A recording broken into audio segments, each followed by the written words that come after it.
graça e a paz do Senhor, Amém. meus irmãos, aqui mais uma vez, no exercício do Ministério Mateus 18:20, estamos aqui para dar sequência a essa série final do ano de 2018. Nós pretendíamos, na realidade, inicialmente, começarmos com um encontro só e ali abordarmos o tema, da série, mas quis o Espírito Santo, quero o Espírito Santo de Deus, que não apenas uma, mas 3 encontros, 3 semanas, que vão terminar no próximo dia 19 de dezembro, para a honra e glória do Senhor. Porque esse tema que nós estamos abordando, esse estudo que nós estamos fazendo aqui, compartilhando com os irmãos, é um estudo muito profundo, é um estudo complexo, é um estudo que merece muitas horas debruçadas para podermos captar essa mensagem da palavra de Deus. E quero o destino, pelo Espírito Santo, que nós possamos em 3 semanas, ou seja, de cerca de 20 minutos cada vez, para totalizar cerca de 1 hora, nós possamos abordar pelo menos um arremedo do que seja a doutrina, que nós estamos aqui falando sobre ela. Mas na semana passada, rapidamente, nós vimos que dentro da teologia, do estudo da teologia, nós temos a doutrina da soteriologia, ou seja, a doutrina da salvação, que nela nós abordamos exatamente o tema desse nosso encontro, que é a doutrina do inferno. Na realidade, nós temos visto que as igrejas têm abandonado por demais a abordagem da doutrina do inferno. E nós sabemos que o evangelho tem de ser integral. Nós não podemos só falar do reino dos céus, o reino dos céus que é comentado mais de 700 vezes na Bíblia, mas também temos de abordar sobre a doutrina do inferno, porque nós sabemos que quem não vai conhecer o reino dos céus ou o reino de Deus, com certeza irá para o lago do fogo, o lago de fogo, que é o inferno segundo a palavra de Deus. É um discurso duro, é uma doutrina que as pessoas preferem fechar os olhos, voltarem-se contra ela, ou seja, não entenderem que ela existe e está aqui na palavra do Senhor. Então nós fizemos uma sinopse, nós mostramos a semana passada, e na primeira vez, semana passada, nós fizemos uma introdução, falamos assim de relance o que é a doutrina do inferno, falamos sobre as correntes que procuram explicar sobre a doutrina do inferno e também do significado de inferno, da palavra do inferno, na Bíblia, em 4 palavras. E aí nós falamos do Sheol, nós falamos do Tártaros, nós falamos do Hades, que é o Sheol do Velho Testamento, a palavra hebraica, no Novo Testamento a palavra grega Hades, H-A-D-S, falamos do Gehenna e falamos também do Tartarus, são as 4 palavras. E pretendíamos nesse dia de hoje encerrar com a parte final já estabelecida na sinopse. Contudo, nós vamos abordar hoje duas partes. Vamos falar sobre as peculiaridades do inferno, segundo a Bíblia, e vamos também falar sobre o que acontece quando uma pessoa morre. Serão esses 2 temas tratados. Mas antes disso, nós vamos pedir paciência a todos para anotarem para depois pesquisarem na Bíblia. Nós pedimos que procure onde estão as palavras com significado de inferno traduzidas na Bíblia. Então, por exemplo, eu quero que vocês anotem aí para fazer um estudo mais detalhado. Então vamos encontrar a palavra hebraica Sheol. Aonde? Lá em Deuteronômio 32, 22. Deuteronômio 32, 22. Velho Testamento, palavra hebraica Sheol, significado inferno. Nos Salmos, nós vamos encontrar o Salmo 18, 5, Salmo 55, 15, 86, 13, 116, 3 e 139, 8. Em Provérbios, nós vamos encontrar no 5, 5, 7, 27, 9, 18, 15, 11 e 24, 23, 14 e 27, Provérbios 27, versículo 20.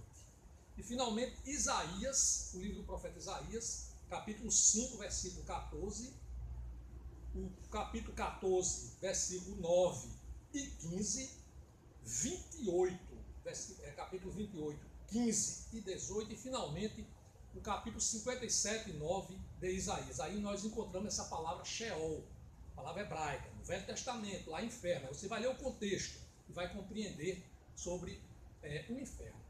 A palavra grega Hades, que tem o mesmo significado, que é sepultura, que é lugar do morto, né? Que é exatamente a mesma coisa do Sheol. Só que no Novo Testamento, nós vamos encontrar em Mateus 11, 23 e 16, 18. Também no Evangelho de Lucas, no 16, 23. E no último livro da Bíblia, Apocalipse, nós vamos ver no capítulo 6, versículo 8, e no capítulo 20, versículo 13.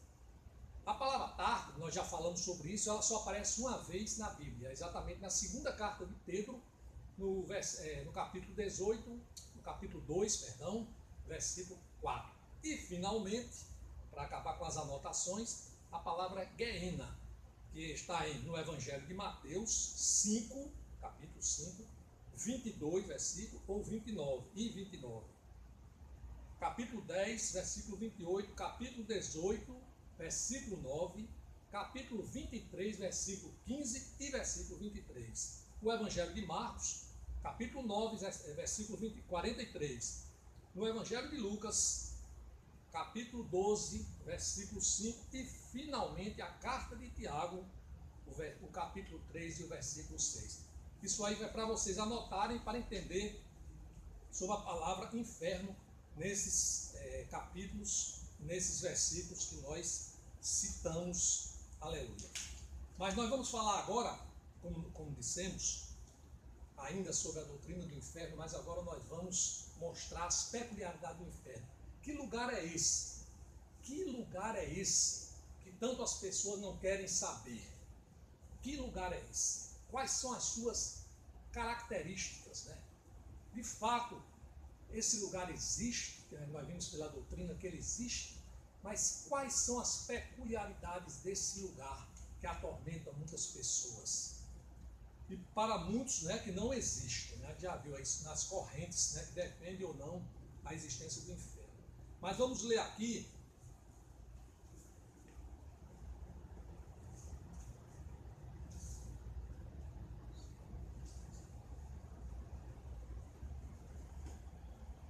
Evangelho de Lucas, preste bem atenção, porque isso aqui realmente é revelador. Né?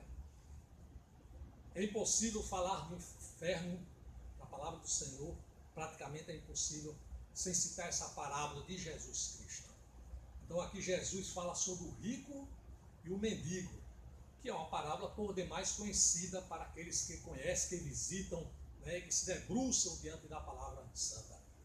Mas vamos aqui ler, né, sobre isso, para depois traçar as características do inferno. Então, a parábola chamada, né, de o rico e o mendigo, né, o mendigo Lázaro, que significa Deus ajudou. Lázaro, a palavra significa Deus ajudou. Ora, diz Jesus, havia certo homem rico que se vestia de púrpura e de linho finíssimo, que todos os dias se regalava esplendidamente. Irmão, você não estranhe se isso coincidir com o que você também conhece no dia a dia, né, com a sua vida talvez, com pessoas de perto e tal. E aqui é a parábola que Jesus falou, ensinou. Ora, havia certo homem rico que se vestia de púrpura, de linho finíssimo, todos os dias ele se regalava esplendidamente. Ele vivia uma felicidade humana. Havia também certo mendigo chamado Lázaro, coberto de chagas, que jazia à porta do rico. Aí seria o avesso, né, da felicidade material, e para muitos seria também um reflexo de felicidade não espiritual. Então vamos ver aqui. Ele desejava, o mendigo, alimentar-se das migalhas que caíam da mesa do rico, e até os cães vinham lamber-lhe as úlceras, ou seja, as feridas. Estava realmente na sarjeta. Aconteceu morrer o mendigo, e ser levado pelos anjos para o seio de Abraão, que é uma expressão que quer dizer assim, para os céus, para o lugar de Deus, para o colo de Deus. Morreu também o rico, e o rico foi sepultado. No inferno, ou seja, no Hades, lembra da doutrina? Por isso que é importante nós conhecermos a doutrina. No Hades, que é o lugar que significa sepultura, lugar dos mortos, no inferno, estando em tormentos, sofrimentos, levantou os olhos e viu ao longe, a Abraão e a Lázaro no seu seio. Então, o rico divisor, né, do lugar onde ele estava no inferno, ele viu lá do outro lado, que era no céu, ele viu Lázaro, mendigo, não é isso? E Abraão. Então, clamando, ele disse assim: Pai Abraão, tem misericórdia de mim. Tem misericórdia de mim. E manda Lázaro que molhe em água a ponta do dedo e me refresque a língua, porque estou atormentado nesta chama. Disse, porém, Abraão: Filho, lembra-te de que recebeste os teus bens lá, quando ele regalava-se lá esplendidamente, não é isso?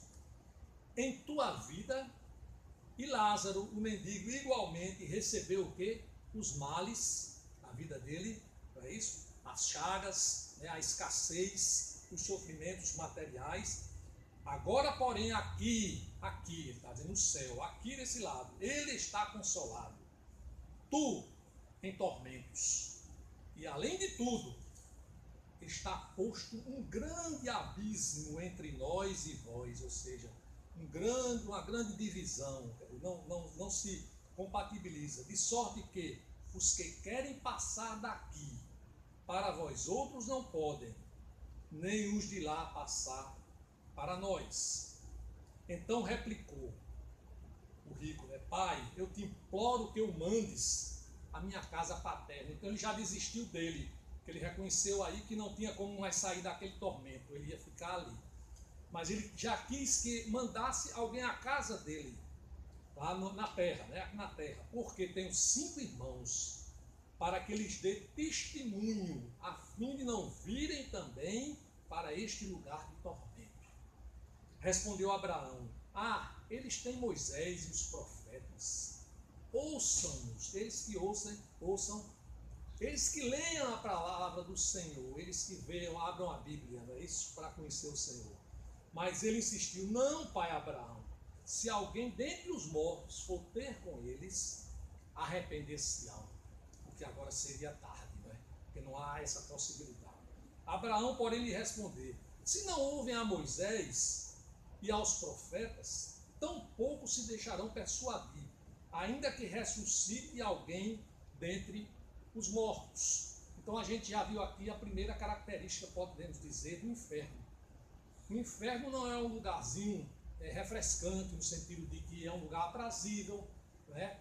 Como diz o pastor Paulo Júnior com muita propriedade, não é uma colônia de férias, não é algo que você, mesmo se não gostar, você possa sair. Seria maravilhoso se fosse assim, hein? Mas não é.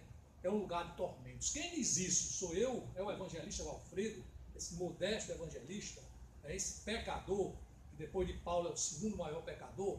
Obviamente que não. Quem diz é o Senhor aqui na palavra que nós lemos, mas vou refrescar a memória e vou passar para dizer de novo. Que o lugar estando no inferno em tormentos. Então é tormentos, sofrimentos. Refresca a língua porque estou atormentado nesta chama. E também ele diz aqui, ele está consolado no céu, né? E tu está em tormentos. E no final ele diz aqui, para não virem também para este lugar de tormento. Então a primeira coisa, o inferno é o lugar de tormento. Nós não vamos ficar repetindo isso aqui. É um lugar de tormento.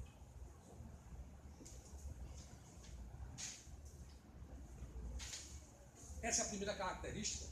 Mas aqui temos uma segunda característica também na parábola. No 16:24, nós vamos encontrar que no inferno não existirá alívio da dor. Eu recentemente fiz uma cirurgia, né? As pessoas mais afeitas, né? A minha intimidade sabem disso. Mas eu sabia, eu tinha certeza, assim, eu tinha esperança de que eu ia sair da cirurgia, passar aqueles momentos, né? Mas eu sabia que em um breve tempo eu estaria curado, eu estaria convalescido daquele sofrimento, né? Ou daquele pequeno sofrimento, ou o que seja. Como todos nós somos assim.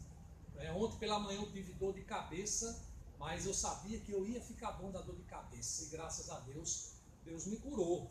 E assim somos todos nós, né? Nós sofremos, mas temos aquela esperança de que vamos ficar bons, né? De que vamos nos curar de determinada coisa que nós sofremos. É como uma pessoa que sofre um acidente de carro, uma pessoa que sofre qualquer problema, né? Quebra um braço. Então nós temos aquela esperança guardada no coração de que aquilo vai passar. E como se diz, né? Que a noite passa e vem amanhã, né? Amanhã para a glória de Deus. Mas é interessante que no inferno não passa. É isso que eu quero dizer. Lá não existirá alívio da dor. Bastava nós termos essa consciência para jamais procurarmos o pecado, adularmos o pecado, mas sim nos convertermos, buscarmos a Jesus, nos arrependermos, né, da maldade que somos, da iniquidade que está presa em nós. Bastava ter essa consciência, irmãos. Então é um lugar de tormento, um lugar onde a dor não passará. E o terceiro, a memória permanecerá. Nós vimos aqui no 16:25, né, não dá tempo de eu ficar voltando a palavra, mas vocês poderão ver, nós poderemos ver que lá está dizendo que a memória permanecerá, ou seja, de tudo se lembrará. E aí você vai se lembrar do irmão Valfredo dizendo aqui, se arrependa, se converta, lá no inferno, né, se você for para lá. Né, nós esperamos que não, né, porque você vai se converter, aleluia Senhor por isso. Então veja bem, você vai se lembrar daquele dia que o irmãozinho chegou na sua casa, bateu palma e disse, venha aos braços do Senhor, né? Se arrependa de tudo que você fez, porque o momento da salvação é agora. Buscai o Senhor enquanto Ele está perto, porque o acharás. Mas depois não vai ficar esperando como alguém, esperando no WhatsApp uma comunicação que Jesus está chegando, porque isso não vai acontecer. Quem está nessa tola esperança de que a mídia é muito sábia, que ela vai informar você quando Jesus vai chegar, não leu a Bíblia ainda. Ele vai chegar como um ladrão, e nós todos o veremos chegar. Mas nesse tempo não haverá mais possibilidade de salvação. Por quê? Porque Jesus, quando veio à Terra, há 2000 anos atrás, 100% homem, 100% Deus, ele trouxe a mensagem da salvação e ele disse, arrependei-vos porque está próximo o reino dos céus. Ele estava implantando naquele momento o reino de Deus na terra, que vai se plenificar na segunda vinda de Jesus, quando ele virá não mais para salvar, mas para julgar, para o juízo. Então outra característica, irmão, é que no inferno nunca mais se verá a Deus. Imagine você que tem aversão a Deus mitigada. Tem pessoas que não falam de Deus, não buscam a Deus, mas tem uma ojeriza, entre aspas, a Deus mitigada. Às vezes, quando passa nos perrengues na vida, escondidinho lá, chora e pede a Deus, mas na frente dos homens, né, tem vergonha de dizer que se curva a Deus, que Deus é o poderoso, que Deus é o soberano, glória a Deus. Então, nenhum santo estará perto dessa pessoa. Não vai ter um irmãozinho lá para pregar para ele mais, porque no inferno não haverá pregação. Como também no céu não haverá, só que no céu haverá glória, plenitude, aleluia Senhor. Nós vamos falar do céu, o reino do céu para o ano, né? E é um local, o inferno, que não há saída, ou seja, você vai ficar lá e pronto, é melhor, porque qualquer prisão, por mais que seja aquela prisão, aquele filme do Papillon, não é? Que as pessoas diziam que ninguém conseguia fugir de lá, ele terminou fugindo de lá. Tem aquelas outras prisões que a gente vê em determinados filmes que parece ser totalmente... Alcatraz, por exemplo, tem um filme, né? A gente sabe disso, mas o inferno não. Esses aí são coisinhas michurucas, pequenininhas, comparado com o inferno. Porque lá não tem pontes para você atravessar, lá não tem muros para você pular, lá não tem túneis para você ultrapassar, lá não tem portas abertas ou mesmo fechadas para você conseguir abri-las e sair de lá. Lá você vai ficar sempre. Então é outra característica do inferno, não há fuga. E a pior de todas será essa aqui, irmão. O inferno, você já sabe o que é eterno? Você sabe o que é eternidade? Você consegue imaginar o que é eternidade? Deus é eterno. Porque Deus é como diz, Deus não existe. Porque o que existe, né, acaba. O que existe é porque não existiu. Então passou a existir. Deus é o eu sou, Deus é eterno. Ele é de eternidade a eternidade. Então vamos imaginar agora uma eternidade. A eternidade é uma característica do inferno, ou seja, é para sempre. É para sempre. Irmão, se nós temos essa consciência espiritual que nós tiramos aqui da Bíblia, você pode ver que ele é eterno. Você vai lá em Mateus 25, 41. Eu não vou ler aqui, mas leia sobre a eternidade do inferno, quando Jesus fala sobre isso. Aí nós veremos como eu vou ler, irmão, 25, 41. Eu tenho de ler essa passagem, porque é pequenininha, mas eu vou ler aqui rapidamente, 25, 41, porque é muito forte. O Espírito Santo de Deus quer que eu leia, 25, 41, que diz assim: então o rei Jesus dirá também aos que estiverem à sua esquerda: apartai-vos de mim, malditos, para o fogo eterno, que é o inferno, preparado para o diabo e seus anjos. Imagina para onde uma pessoa pode ir: para o inferno, para o lugar eterno da maldição. Mas para concluir, né, hoje, um pouco atrasado aqui, nós vamos falar o que acontece quando uma pessoa morre. Rapidamente eu vou passar aqui. Então, Marcos 8,36 diz assim: de que vale o homem ganhar o mundo inteiro e perder o mundo todo e perder a sua alma? De que vale? De que vale focarmos tanto nas coisas perecíveis, nas coisas que podemos exercer o nosso tato, que podemos exercer a nossa visão pela estética, ver, e pela ótica nós vermos e apreciar aquilo e se sentir bem. Tanto pelo conforto material, tanto pelo conhecimento que nós buscamos por tantas coisas. De que vale esse mundo todo nós puxarmos o tapete dos amigos para ganhar um melhor lugar no trabalho e etc e tal, fofocarmos contra os vizinhos, contra as pessoas, né, para termos uma espécie de validação das nossas iniquidades, dos nossos pecados e sermos agraciados pelo mundo. Para que serve isso na realidade? Se perdermos a alma. Então, se o crente morrer, eu vou ser bem objetivo aqui, depois nós vamos estudar mais. Né? Se o crente morrer, o corpo do crente vai para a sepultura. E a alma dele vai para o céu, para Deus. Nós vimos isso agora na parábola, certo? A Bíblia já falou sobre isso. Né? Quando morreu o mendigo, ele foi direto para o céu, certo? Amém? Então, glória a Deus. Entendeu? Agora, se o crente morrer. Agora, se o ímpio morrer, ou seja, aquele que não se converteu, aquele que deixou de resistir a Jesus, o corpo dele vai também, como o crente, vai para a sepultura, certo? Vai para o lugar, como Jesus foi para a sepultura. É incrível, né? Jesus foi como crente, como crente. Jesus foi como o Senhor de todas as coisas, né? Mas Jesus foi à sepultura, porque o corpo dele, a parte, vamos dizer, humana dele, foi para a sepultura. Então, o ímpio morre, o corpo vai para a sepultura. E a alma do ímpio não vai para o céu, ela vai para o inferno. Mas o inferno que nós falamos aqui é o inferno que nós denominamos de Hades, H-A-D-S. Lembra da doutrina? Só a alma dele fica no Hades, fica lá.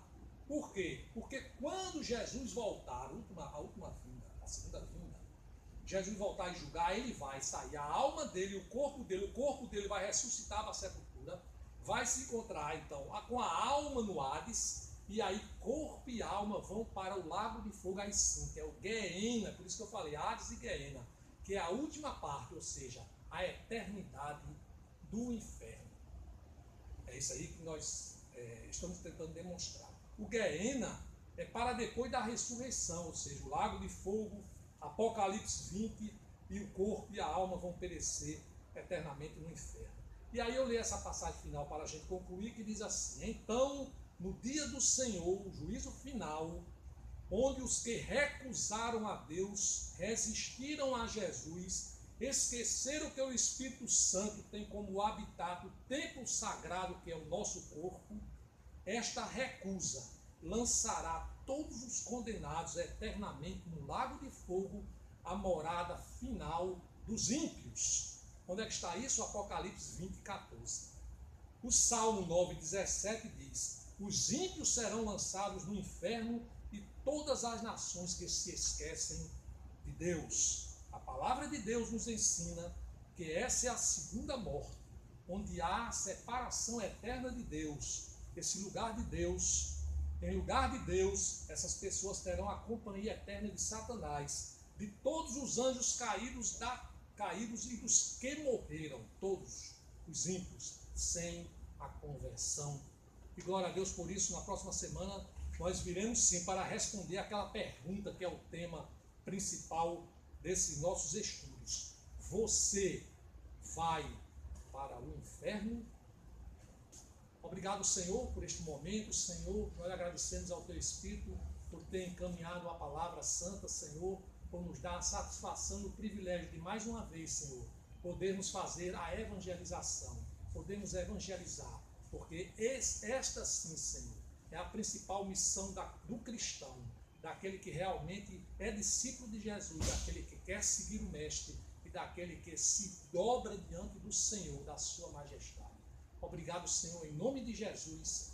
Amém, amém e amém. Glória a Deus.